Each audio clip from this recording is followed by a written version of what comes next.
Welcome everyone and welcome back to the weekly webinar series for Effectory. This is your weekly dose of inspiration during times of working from home. My name is Arjen Swank and I'm your host for today. Today we have a very special guest, Miss Alyson Annan. She's the head coach of the Dutch women's national hockey team, and she will share with us how it is possible and how you can make it work as a team.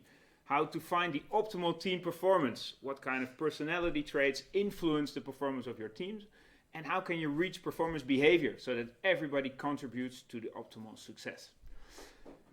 This webinar will last around 30 to 45 minutes and we will have a live Q&A. So you can ask your questions in the form below and the questions will pop up live and I'll try to answer and ask all of them to Alyson. The webinar is being recorded so you can watch it back in the YouTube channels of Effectory. Just a quick note, because a lot of people have asked us, so what are you guys doing at Effectory? So just as a reminder for everyone who just tuned in, Effectory is the feedback specialist in the world, and we help you with smart solutions to find the feedback of the people that work with you, to find their employee experience, their engagement, and how to make them work effectively as a team. Which is a great step to introduce Alyson, who is here to talk with us all about this topic. Welcome, Alyson. Hello. So I think, well, for me, you don't really need any personal introduction. I'm a hockey player myself, so I know, well, from the last years of what you have achieved. But maybe in a short note, you can just introduce yourself, and also for the people who do not play hockey, maybe share with us what your daily work and daily lives look like. No, thanks for the invitation. Firstly, it's always nice to share knowledge in both ways. I hope to pick up something today to take away as a learning experience. So that's always good to share each other's experiences. I'm an Australian. Recently, dual citizens are now a Dutchie. Congratulations. Thanks. I've been playing hockey since I was 12. I played first in the Australian hockey team for 10 years and went to 3 Olympic Games with the Australian hockey team. Moved to Holland to play hockey for a year, and almost 20 years later I'm still here. Now coach of the Dutch national women's hockey team, and you know my daily life is really surrounded by creating an environment where the players can excel in their field of hockey, but also outside of the field of becoming the best people they can be. So it's very, very diverse. It's not just about what happens on the hockey field, but it's also about what happens off the hockey field. Cool. Well, the audience that we will be talking to and that's looking, I'm sure they're not only hockey players or sports people, they're people from business, they're decision makers in management functions. We'll try to divert from both sports to also what kind of, well, ideas you would have to influence that in business. Can you just share with us a bit of where do you see the links between sports and business? Look, I think there's a lot of links, and I think we can't underestimate sport with businesses and businesses with sport. I think that they're both very intertwined. I think the biggest difference between the two is that we have one moment that's really important, and we win or we lose. So for us, it's each 4 years, it's the Olympic Games, and we prepare for the Olympic Games, or in between there's a World Cup. So you know, every 2 years we're performing for that one moment to perform. And I guess in a company you're evaluating and re-evaluating all the time to perform better and better and better. And we do the same, but we're really, you know, that one moment we have to be ready and we have to perform. And that could also mean our position in the team. That could mean our jobs. So it's very essential that one moment we're ready to prepare. They're ready to perform. Wow. I think, well, we'll have the next 30, 45 minutes of great inspiration. I'm sure a lot of people will be asking about, okay, how does this apply to my team? We're going to talk about personality traits. So how does the personality of a player influence maybe the success of the team? We're going to talk about performance behavior, something that you're especially focusing on to make sure that people really perform to their utmost best, I guess. Just as a personal question, for the last few weeks, it's been challenging times. How have these weeks been for you? Look, you know, when we first heard that we went into a lockdown and the girls weren't allowed to play hockey anymore and we weren't allowed to go outside, it was very much, we used it as in a positive way. So we actually approached it as giving us time to rejuvenate, giving us time to get fresh again. A lot of our, we're 24/7 with hockey, and we're 24/7 physically and mentally, and not being able to go outside and pick up a hockey stick is probably a good thing for us. So we really use it as take the advantage now, because leading up to the Olympic Games, we won't have that again. And that was my first message to the girls. We're number one, we'll stay number one. And if we just relax and don't see this as something negative, we will come out better. And, I really believe that even though we haven't been able to, or we've been limited, we haven't not been able to do nothing. So for us, it's been a positive time. We've utilised it in a way that we can create challenges for them to do other things where we normally don't have time to do, which has been fantastic. But for us, really for us, it's been a good experience. And I guess looking back and putting our program together, it might be something that we'd look to do in the future, of putting your stick away for a little bit longer. Yeah. So it might actually be an accelerator for the performance of the team rather than a distract. If you use it properly, it's definitely an accelerator. And I think if you look, you can look at the negative side of things, or you can say, okay, what's this going to add to us, and what's this going to bring? And, I'm very much into looking at the positive side of things and not so much leaning on what's negative. Yeah. And in that way, we're able to experience and create new things and learn new ways to communicate with each other. And we're, doing online courses with each other on performance behaviour, which we wouldn't have done beforehand. We would have waited till we're together. So we've, I think that's been very good for us. It's even digitization in sports. Connecting with each other in new ways that you would otherwise not have found. Yeah, but I think that's something that a lot of businesses have also experienced. Yeah. And having to go to work every day, going to the office is different now, because you're kind of finding that it's not necessary to go to the office. You can still perform at home with a good balance. And I think that's something that is definitely new to us, given that a lot of our stuff's done together on fields, in hotels, at the times that we're together. Yeah. And that's not necessary. So I think that's been a very positive thing for us, and an added value to our program. I can imagine a lot of businesses are struggling. They see a pressure. They feel pressured from the external side. They don't know what the continuation might be. How do you look at pressure? What is pressure for a hockey team? Yeah, for us it's pressure to perform, pressure to get better every day, to improve, to learn, to challenge ourselves. So pressure, for us, it's not the financial side of things with pressure. And I think there's a lot of companies out there who definitely have pressure on the financial side of things. Yeah. Which is logical. And for us, we don't have that. But if we don't use this time correctly, we won't be able to start effectively. So I guess for us, pressure comes in different ways. Yeah.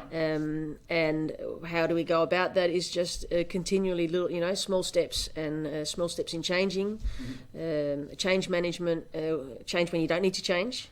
So maybe these times now are is a time to change when you're not necessarily needing to change, but getting ahead. Last year, for the European Championships, if we could have gone into the tournament a year beforehand doing the same thing we always did, but we created change before the tournament, which may have led to not succeeding, but we changed before we needed to change. And that's something that I think in this stage and time, that the last period of time, without having the pressure of performing, we've been able to create change. Do you see a lot of pressure from external sources? So, I can imagine a lot of people, even including myself, during a European tournament, I'm the head coach of this team as well, just like many others. Is that something you experience personally as well, or as a team? No, look, the pressure that we create our own pressure. And when you create your own pressure, you'll perform better than pressure from outside. Pressure from outside you can always brush away as they don't know what they're talking about, they've got no experience, they don't know what we're doing. But if you create pressure within, everyone knows what we're working for. Everyone's right on track, leading to the same goal, which is another sort of pressure. And so the outside pressure we don't experience so much. Wow, so it's about the intrinsic motivation, actually. Yeah, but that's different. Motivation's different to pressure. I don't think you should be the pressure shouldn't be your motivation. I think motivation's completely different to pressure. But I guess, pressure is if you are asking each other to perform to the best that you can perform each and every day that you're together, that's a whole different pressure than someone outside telling you have to perform and you have to do things differently, or they're giving input on something that they really don't know what you're working at. We might be doing new things that would mean that we might be not playing very well or at the level of what people are expecting of us. But we're working on something new. So we're having the pressure that we've created is to do things differently, things that won't work, which adds more pressure in an environment where we need to win a tournament. So we've created our own pressure and we got criticised, but we knew what we were doing. So the pressure for us was getting it right. And once you're doing that internally together, it doesn't feel like pressure. It feels like extending your knowledge and getting better at what you're already good at. How do you do that with your players? Just a practical example. I mean, you've got a line of talents that you need to influence, or that you want to influence maybe with the ideas that you're having. But when it's not going well, it might even be challenging, and people might challenge you on those ideas. So we used 4 stages of competency. And so we said, okay, so we're going to introduce something new that then they've seen, but they won't be able to do. So they're unconsciously incompetent.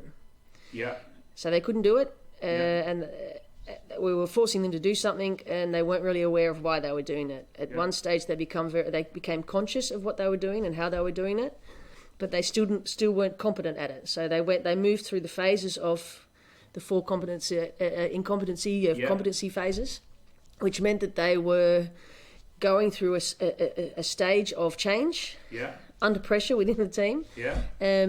But some of it was conscious and some of it was unconsciously. And that might mean a new skill that we were asking of the whole team. And we went through those phases previous to the European Championships, which meant that during a pressure situation in a tournament, we were still growing. We were making mistakes. We weren't competent the whole time. But because we became conscious of how we were doing it, and we became consciously competent, we created automatic systems that in a year's time they won't have to think about anymore. Wow! So even the preparation for 2018 could have been the preparation for the Olympics, but it's a longer term planning actually. It's definitely absolutely continuous improvement. Yeah, absolutely, every day. Wow. I want to talk specifically about team performance now. So as let's say you're a manager of a team, you want to make sure that these teams improve. You want to have maybe the optimal performance. It's challenging as well during this time. People are working from home. You don't see each other that often. You as a player have been in great teams. You've won the Olympics in Australia with the Australian team. You've won the World Championships here. How do you look at team composition? Like, what makes a good team? Let's start with that. I guess the foundation of what makes a good team is that everyone in that team wants to be the best that they can be individually. That will add to the entire team. And if you have players that are okay with being mediocre, you will never have a great team. That doesn't mean that everyone has to be as good as each other. It means that internally, the motivation, and then we'll move to motivation, their motivation has to be the same.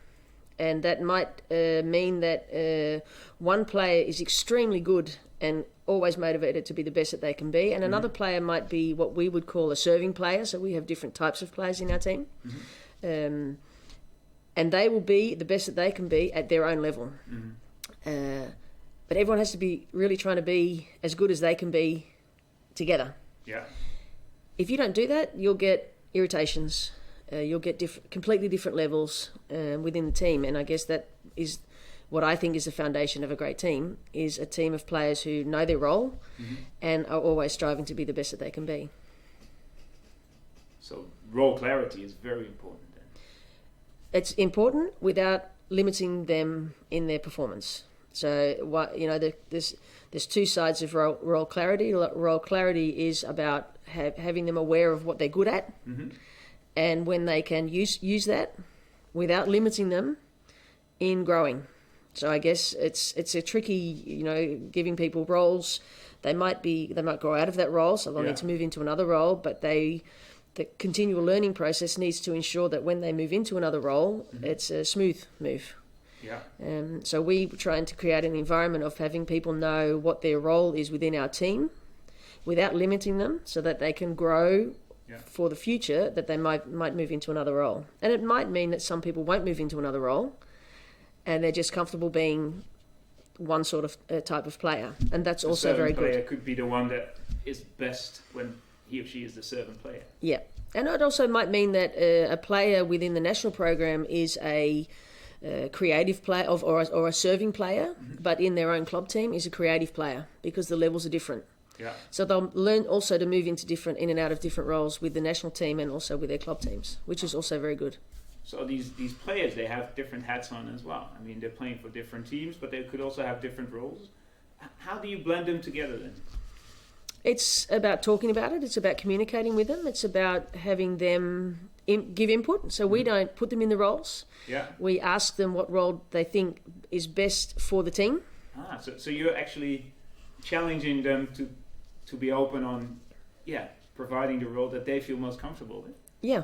And also some players we've had in the past that have put themselves in what I would call a serving role, when I would think that their quality is as of a creative player. Yeah. So then you'll move them into another role and you'll ask more of them, which will create challenges. Yeah. And challenges will help them grow and become a better players.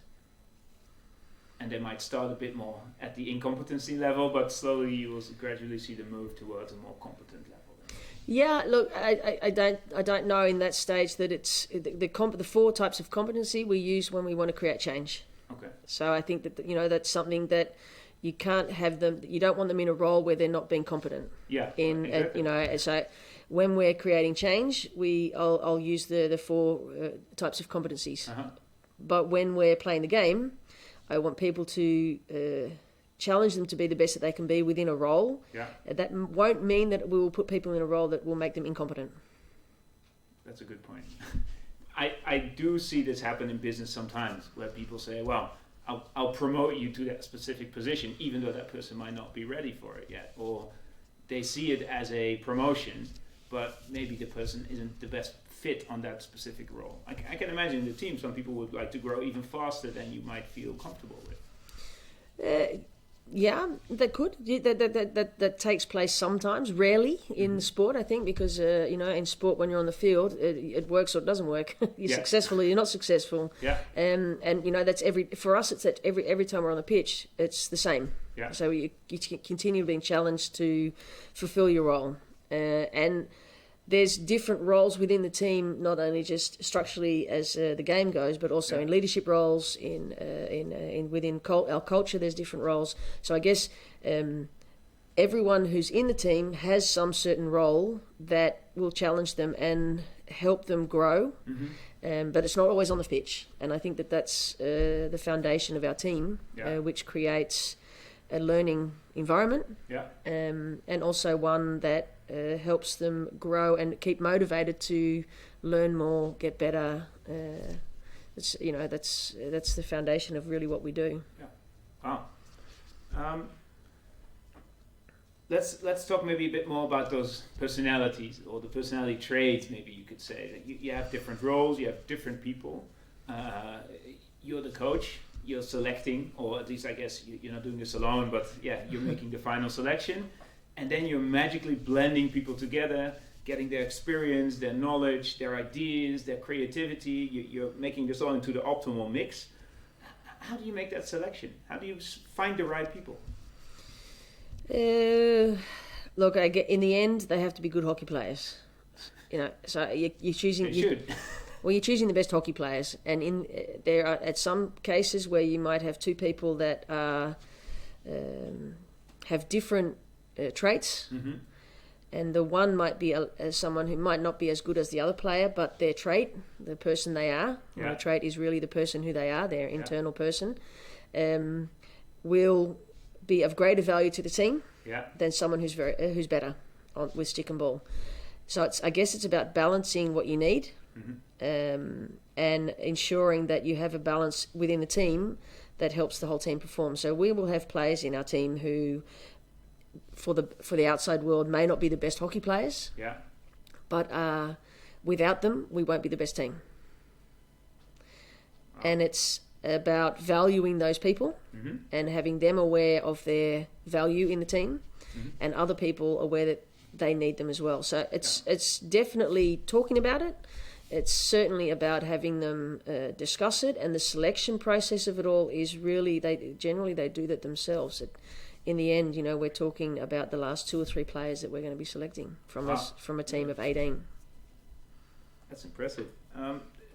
Can you tell a little bit also about those differences of personality that influence the team performance? In a positive, you have people that influence as a positive sense, but you also have people that influence in a negative sense. So you have both ends of the scale. And you have to have people in your team that are the nodders. Yes, I'll do it. I asked last week in a session that we did, if I told you to walk to or run to Utrecht, now that's 50 kilometers away, pick up a player and you have to both run back and it's for gold, what would you do? They said yes. And I said, you're crazy, because that's not realistic. And, so we're talking about how realism. But you have to have those people in your team. Yeah.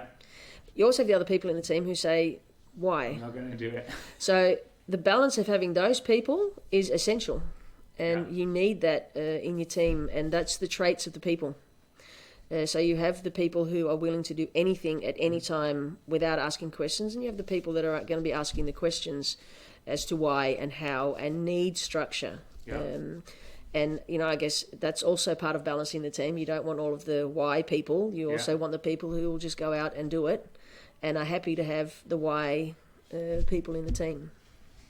We're going to be talking about leadership in a few minutes, about your style of leadership as well. But I can imagine when the why question comes, they challenge you, your ideas. It's something that you would like them to do. How do you deal with that? Look, we're a team.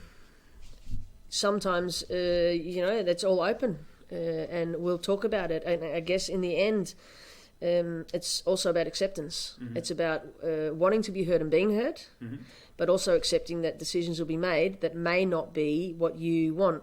Yeah. And that's the same for me. So we will have, there've been times in the past where the players have said, we want to play this certain structure in the game. And I didn't agree with it, but the team was so confident that it would work. Okay, let's try. So it's a balance. You're just because you're head coach doesn't mean that everything has to be done the way that you want to do it. And I think that's essential of having a good team, that you're not always in agreement, but you're always looking to be the best. You have the best in mind for everyone. Wow. Including yourself. As long as the end result is clear, and that's what you're working towards. Yeah, the goal is clear. Absolutely. Yeah. Wow. Let's talk a bit first before we go to the leadership part, to the performance behavior part. You said, when we were speaking before, you said, the Dutch team are always expected to perform at peak performance. They have to be the best. I mean, you won the World Championship. The idea was, of course, to win the Olympics this year. How do you build up that optimal performance towards a big tournament? Maybe you can share about what you did for London or what you did for the Olympics now. In the end, we have a lot of players who are very good.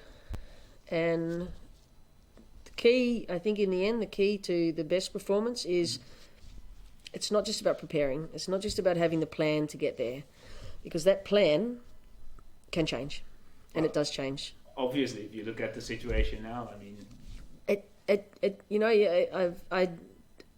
Honestly, I don't spend a lot of time writing down a plan and we're going to follow this plan and this is going to lead us to gold. Mm-hmm.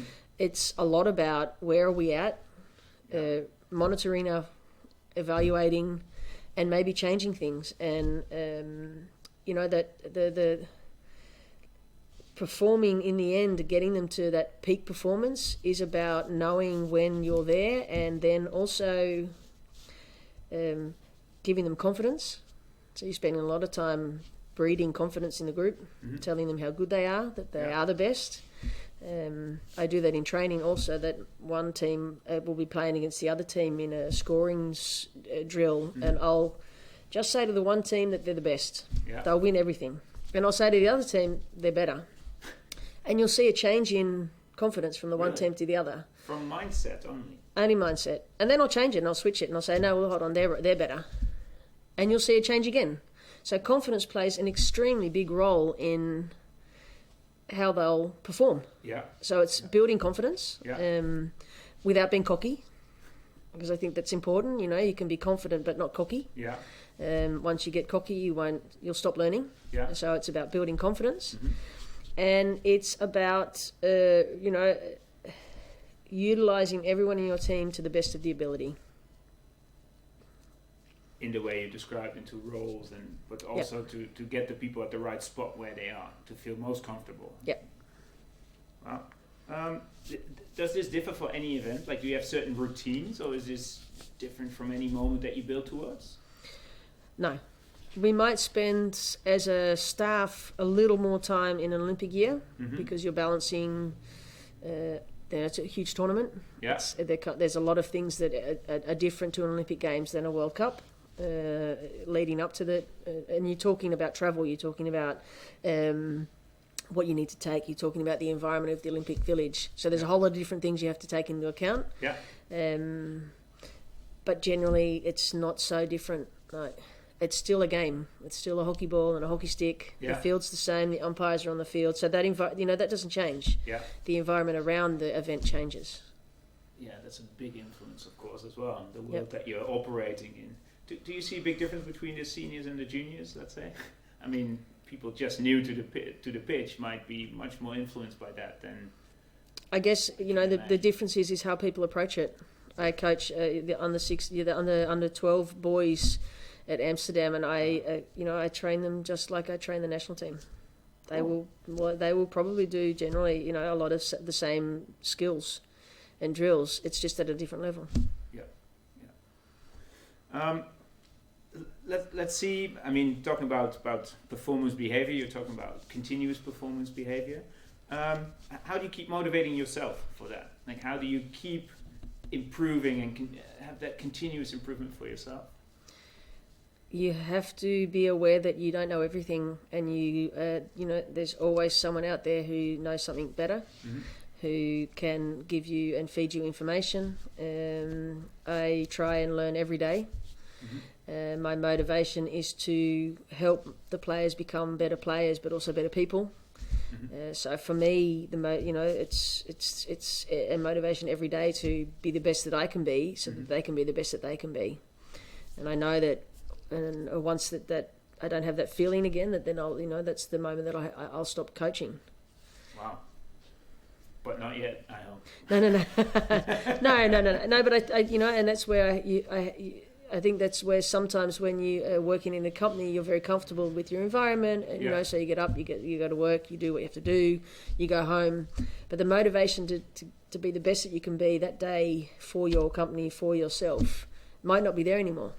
And with the lack of motivation becomes a lack of energy. With the lack of energy will create a lot of irritations, and so it builds up. And I really believe that getting up, and it doesn't have to be every day that you have to get up and the world's fantastic. That's not it. It's about getting up and just saying, okay, even though I'm tired, I want to learn. So it's about reinventing yourself as well. The moment that you feel that, you're like, wait, I have to take a different look at it, or a different way. How do you make that work? I challenge myself also. I get challenged. Players will ask me something that will trigger something where I don't have the answer to that, and I'm honest. I'll say I do not have the answer to that, and I'll go away and I'll try and find the answer. Cool. So that's it's really simple. It's really, for me, it's very simple. It's trying to be the best you can be every day. Yeah, I think it's interesting because for you it feels maybe your natural way of dealing with, and that's why I find it impressive, the things you've reached, like what you've achieved. If you look at businesses, economy was good, a lot of businesses were growing, but the messages we got over the last few weeks were impressive and quite negative. So I guess a lot of business leaders are looking for that way of, okay, how do I reinvent myself to deal with the new normal? So I guess this is hugely inspiring for them as well to see, okay, adapt to the new normal means that I personally have to do something different as well, or decide for myself what I want to do for the future.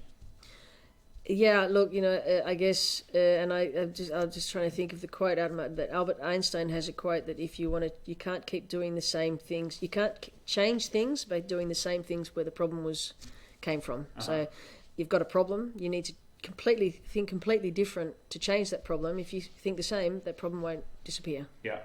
So that's motivation in itself to say, okay, what's the problem? But if we keep thinking this way we always thought, change will never come. I'm jumping to the questions that we're getting in as well. I want to see what our audience is sending in live questions, so let's see what comes up. So this is a great question from Julia. She's asking, so how do you see humor, having fun, play a part in lifting pressure? And can you name one example in which you implemented this? Humor. Yeah, look, one of the things that we see as one of the key factors of our success is actually having fun and enjoying yourselves. When you're able to, in a pressure situation, make a joke, then you know that you're able to deal with that pressure. And I've had it in an Olympic final where a player came to me after the game and made a joke before she went on to take a shootout. You have to know that, and that's not going to be the same for each player, right? So that each person, some people, that's why you have different people, different traits. But the timing's important. Yeah, it's crucial, and also who it is crucial. And it might mean also that. Even yesterday on the hockey pitch, one of the players was really struggling with a skill technically. So I just started throwing things at her and making jokes that, or make it more difficult because you can't do it anyway. Yeah. Trying to just pull her out of the negativity and then talk to her later about what happened. Yeah. But make a, try and put a bit of humour into the situation because it's not a do or die moment at this point in time. So I really think it's really important to have a lot of fun on the hockey field, also off the hockey field. I know during the World Cup we had water pistols, and that was in the middle of the hotel in our hall. We were having a water pistol fight with the players in the middle of the World Cup. So we weren't talking about the games, we weren't analysing, we were just having fun. You got to tune out. You cannot be continuously focused on that. You're people. You're not machines. No. Question from Peter. He's asking us, dear Alyson, how do you make sure all the people, all the players in your team are engaged? Did you ever have a disengaged team player, and what do you do? Absolutely, we have absolutely. You always have disengaged players. I remember I used to play with a player who was always disengaged. Off the field, but once on the field she was extremely engaged, and this comes down to acceptance. Accepting people for who they are and what they have to offer. And if you accept people for who they are but know what they're bringing into the team, you won't see it as an irritation, you won't see it as a problem, and having the acceptance will help you create with that player an environment of a situation where they can grow and become more involved, or it's not possible for them to. Yeah.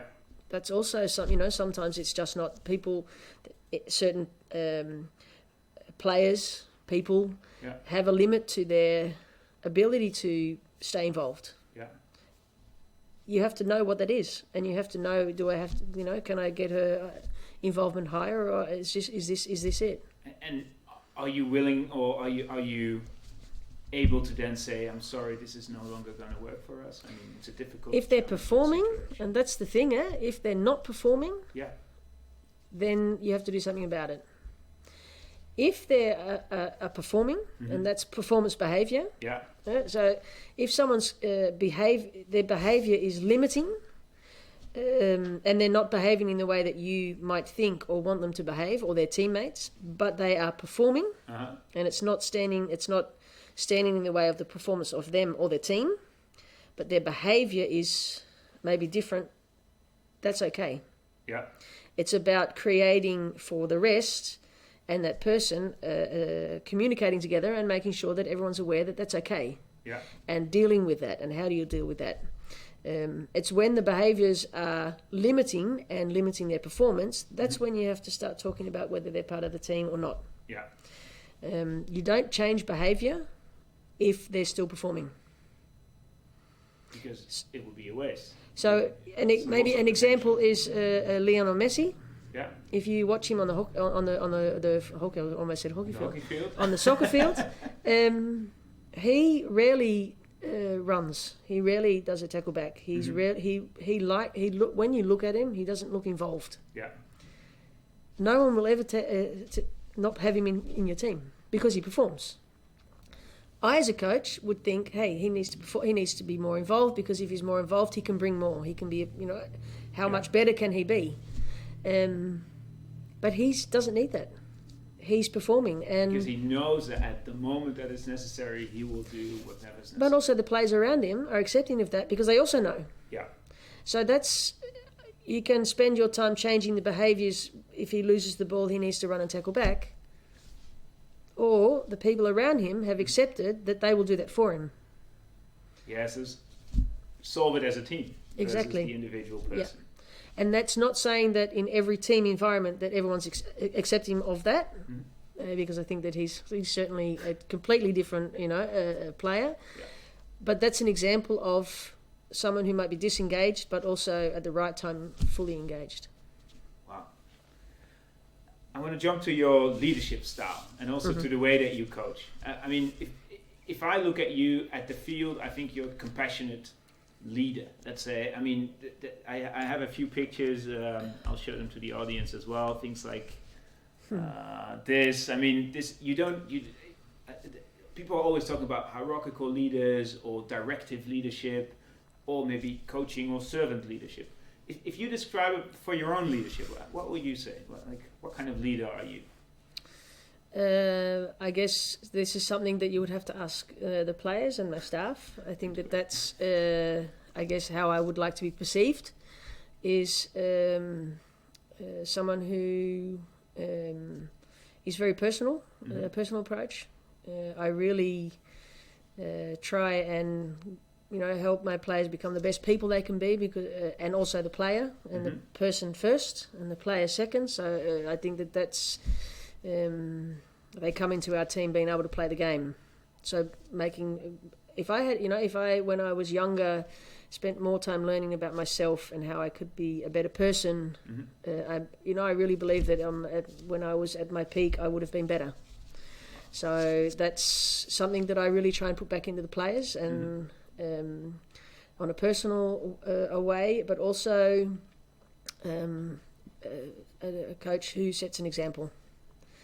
If I'm asking them to work hard, I have to work hard myself. Yeah. If I'm asking them to form a certain culture, or they've created a culture within the team, that's something that I have to be part of. Yeah. So I guess a leader who's with a personal approach and sets an example. Wow.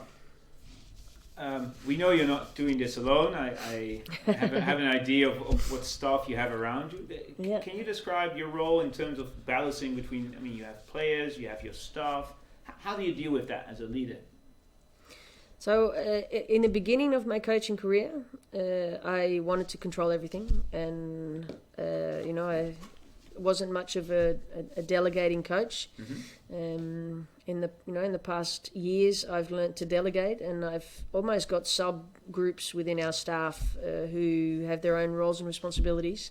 And they did have that before, but I've taken a little bit more of a step back, and when it comes to making decisions, we come together. Yeah. And So I have a medical staff, I have a physiological staff, I have a manager who does also some work with us with the psychological side of things, in her link with our psychology staff.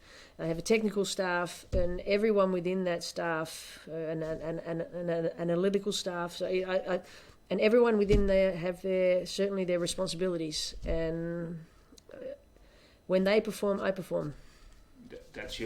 Is that your learning, or is that your commitment to make the best out of the team? I really believe that, I think that they would also say that as much as I ask the players to be the best that they can be, I'm asking my staff to do the same. Yeah. So we definitely have an environment within our staff of excellence, and really, and that's not saying that we always get it right. That's we do get it wrong. Yeah. So and we are very open about when we get it wrong. You can't get everything right all the time. With mistakes you learn, and I think the more mistakes you make, the more you learn. Yeah. So I lean very heavily on my staff. How do you deal with feedback? I mean, how do you make it as open as possible? I just keep the door closed. No. Like a true personal leader would, yeah? No, look, feedback for us is not something that we sit down and give feedback. It's not like, we'll sit down and we're going to... feedback for us is an open thing. It happens continually. Okay. I ask the players often for feedback on drills, on how they thought sessions went. Yeah. And sometimes you don't get the answer that you want, but if you ask, you'll get an honest. But generally, the more you ask, the more you'll get an honest answer. The less you ask, the less they'll be honest. The consequences will be higher. Yeah, yeah.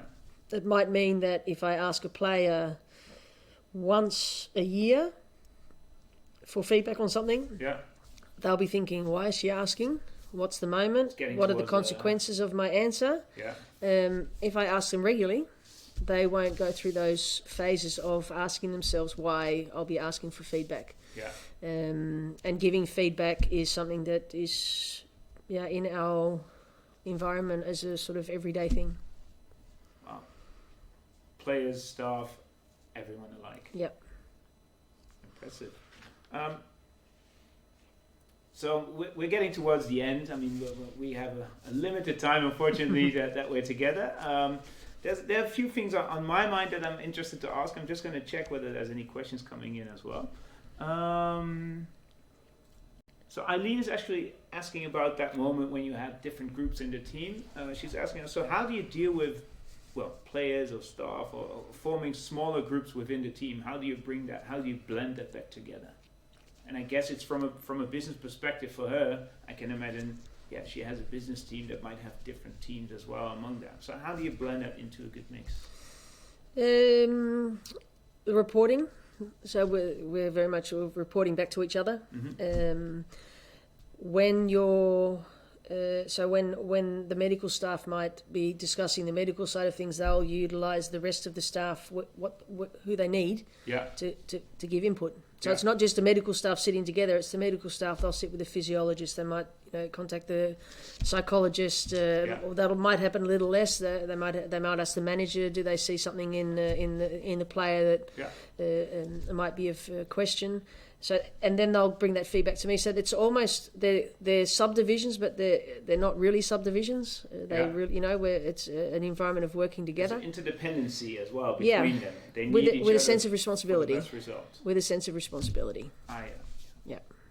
Wow.